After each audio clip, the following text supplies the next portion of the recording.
Salut les terriens, salut les vinyliens, je suis très content de vous retrouver pour de nouvelles séquences et je tenais à vous remercier car j'ai de plus en plus de likes, de plus en plus de vues et de plus en plus d'abonnés. C'est pas extraordinaire, mais c'est suffisant pour me donner l'envie de continuer. Donc voilà, on va commencer tout de suite cette vidéo par mes nouveautés. Alors pour ma séquence nouveauté, cette fois-ci, je n'ai pas reçu de colis. Je suis allé simplement à un vide-grenier le week-end dernier. J'ai trouvé quelques trucs, quelques LP. Pas grand-chose, mais bon voilà, c'est toujours ça. Donc je me suis dit que je vais vous présenter des disques que j'ai achetés principalement depuis le début de cette année 2021. On commence cette série par un double album de Rod Stewart qui s'appelle The Vintage Years 1969-1970. Alors c'est pas un double album exactement, ce n'est pas une compile aussi, c'est ces deux premiers albums réunis dans un double album. Donc c'est sorti chez Mercury en 1976, c'est un pressage allemand. Je l'ai eu vraiment dans un état impeccable, near mint, et puis en plus je l'ai payé 3 € ou 4 €, je ne sais plus. Donc voilà, très content donc d'avoir ces deux premiers albums, And All Raincoat Won't Ever Let You Down de 1969 et Gasoline Alley de 1970. On trouve sur ces deux albums des titres comme Street Fighting Man, Cindy's Lemon, Gasoline Alley, It's All I Know, Cut Across Shirley, etc. Donc très content, j'aime beaucoup Rod Stewart, j'aime sa voix. Et puis il y a toujours ce côté très stonien, et puis on reste encore, bon, à cette époque-là, il jouait encore que les Faces, et ça sonne très Faces aussi. J'aime beaucoup ces ballades. Ensuite, un classique du hard rock des années 70, puisqu'il s'agit de l'album Fireball de Deep Purple, le deuxième album avec Ian Gillan. Alors j'adore la période Ian Gillan, d'ailleurs j'adore toutes les périodes de Deep Purple, à part celles, je dirais les dernières que j'aime beaucoup moins, je préfère, comme d'habitude, comme souvent chez moi, la période 70s, voire même la toute première période, je dirais fin 60s. Mais bon, cet album est souvent sous-estimé. Il se situe entre deux géants, je dirais deux albums cultes de Deep Purple, puisqu'il se situe entre In Rock et Machine Head, donc c'est un petit peu, voilà, c'est un peu le mal-aimé parmi ces trois premiers albums. Mais moi je l'aime beaucoup parce qu'il y a un titre que j'adore, qui est le dernier titre de l'album, qui s'appelle No One Came. Je trouve que ce titre est très psyché, il me fait penser à, comment dire, aux prémices du stoner. Enfin, je vous conseille de réécouter ce morceau, c'est vraiment un morceau extraordinaire. Bon, il n'y a pas que celui-là. Donc c'est un gatefold,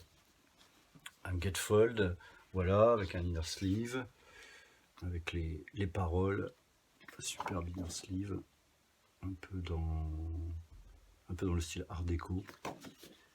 Voilà, gatefold avec des photos en concert, voilà, en noir et blanc. Alors là, on est sur un pressage français de 1971 chez Harvest EMI, le fameux macaron violet. Un superbe album. J'ai dit un pressage français, mais on est sur un pressage allemand, je me trompe. C'est un pressage allemand, excusez-moi. Autant pour moi. Donc, Fireball. Ensuite, une petite pépite. Black Sabbath, Heaven and Hell. Premier album avec Dio, il date de 1980. Alors j'ai un petit faible pour la période Ozzy Osbourne, parce que je trouve qu'Ozzy il a vraiment une voix particulière et qui colle super bien à l'ambiance de Black Sabbath. Mais là, même si j'aime beaucoup Dio, de Rainbow et Dio en solo, mais là il faut dire que c'est un superbe album. Tous les titres sont bons, superbe artwork, super pochette. Alors, je ne l'ai pas payé très cher parce qu'il était légèrement abîmé sur le coin supérieur droit. Je l'ai payé 15 €, parce que c'est un album quand même qu'on a du mal à trouver à petit prix.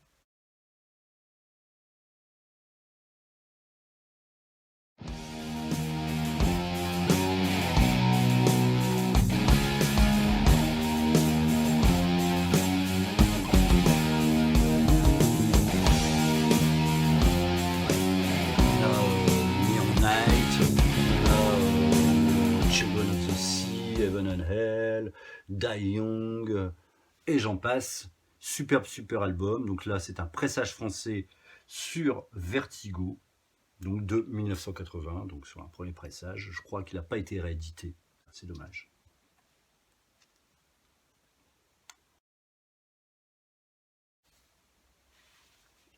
Alors pour 50 centimes, j'ai trouvé dans un vide-grenier cette compile de Frank Sinatra sur Capitol dans la série Golden Record. Alors c'est un pressage français, on est sur du jazz, easy listening, hein, du swing.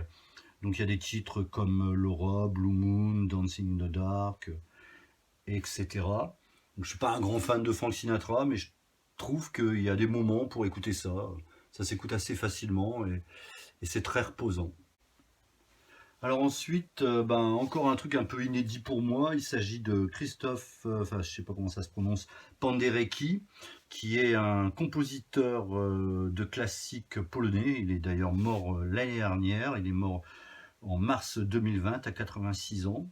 Et puis voilà, j'ai vu ça aussi dans le même vide-grenier que Frank Sinatra pour 50 centimes. J'étais attiré par la pochette, je trouvais que la pochette était très jolie. Et j'ai beaucoup aimé. Beaucoup aimé. On est dans la musique contemporaine, hein, donc c'est assez dissonant avec des chœurs, un orchestre composé de bois, de cuivre et de cordes. C'est sorti chez EMI Electrola. Donc je vais passer un petit peu les titres parce que c'est en latin et je suis très nul. C'est quand même une musique empreinte d'une forte inspiration religieuse, je dirais. Mais bon, à la première écoute, ça s'entend pas, hein, puisque c'est quand même très original. Voilà, je sais qu'il a aussi été utilisé pour des BO, alors je ne me souviens plus lesquels, mais notamment pour des films d'horreur, pour ce genre de choses. Je mettrai en sous-titre.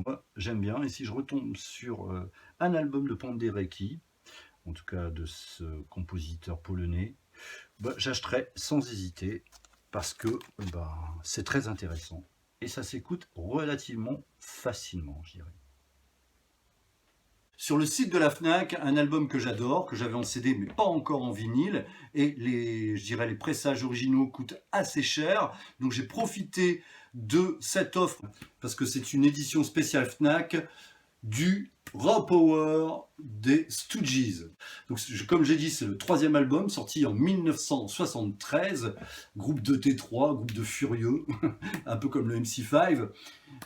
Donc cet album est sûrement le plus furieux de leurs 3 premiers albums.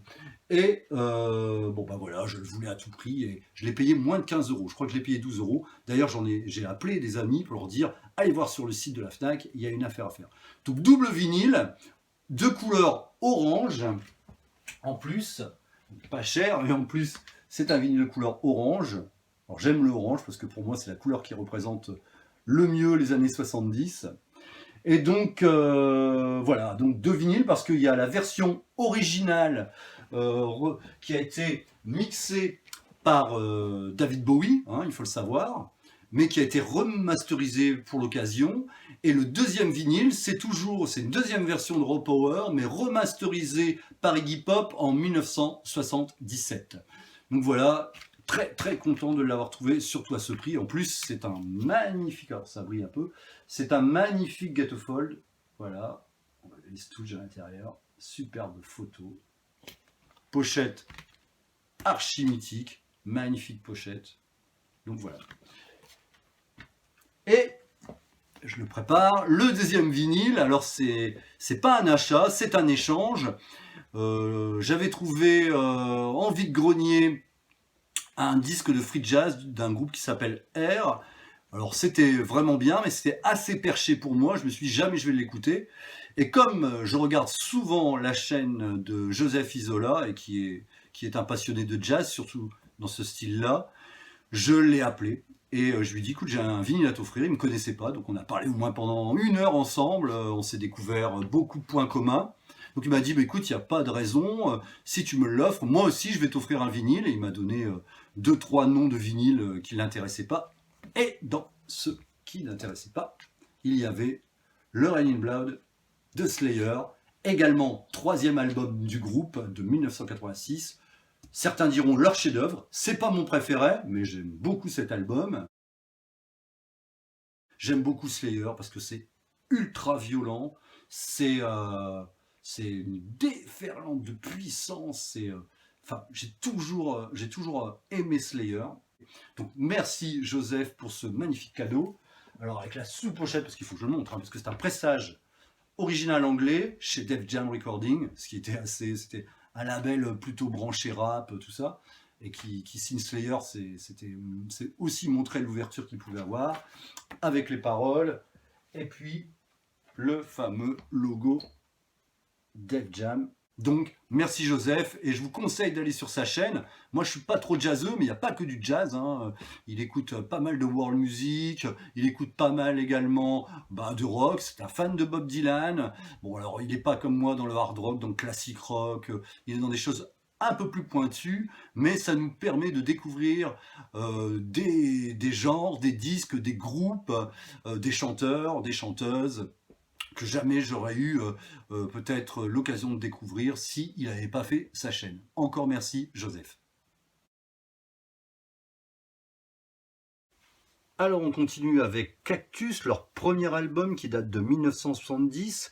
Là nous sommes en présence d'un pressage japonais de 1974 chez Atlantic Records. Cactus, super groupe de hard rock des années 70, groupe américain, un petit peu la réponse des Américains par rapport à Led Zeppelin. Donc on est vraiment dans un hard rock, bluesy, blues rock, classic rock. Donc ça s'achète les yeux fermés. Hein.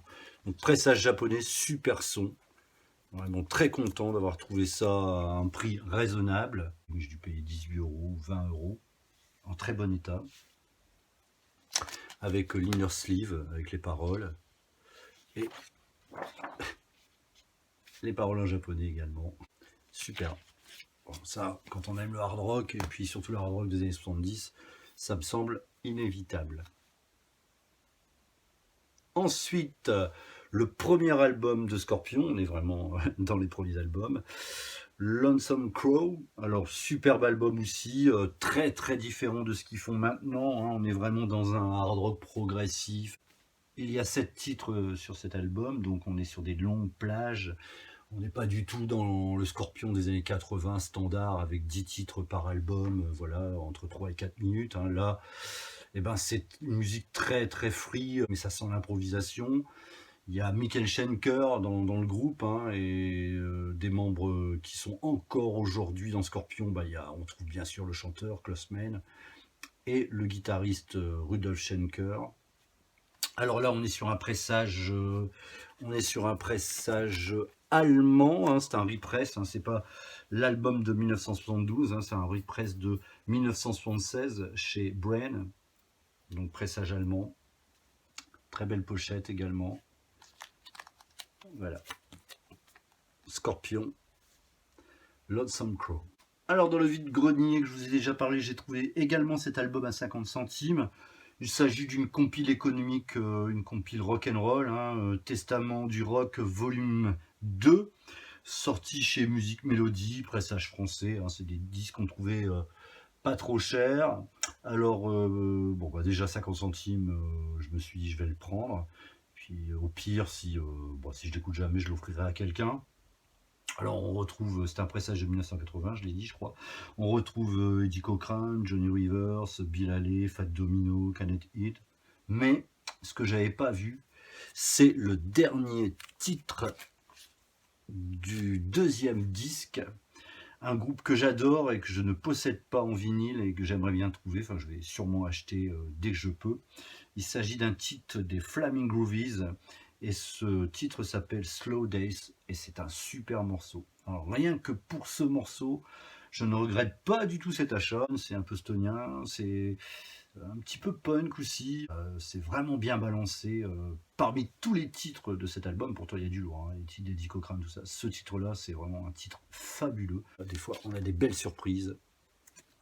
Et puis, dans un vide-grenier également, je vais les mettre côte à côte, j'ai trouvé Off the Wall de Michael Jackson Et l'album qui suit, Thriller, donc Off the Wall, c'est l'album de 1979 de Michael Jackson, et puis ben, bien sûr le Thriller de 1982. Off the Wall est quand même un peu plus, je dirais, dansant, et puis sur Thriller, on sent que Michael Jackson élargit son style musical, histoire de taper à toutes les portes et happer un petit peu tout le monde qui écoute de la musique rock, de la musique black américaine, de la musique qui danse. Je finis donc cette sélection par ces deux Michael Jackson que je suis content d'avoir trouvé.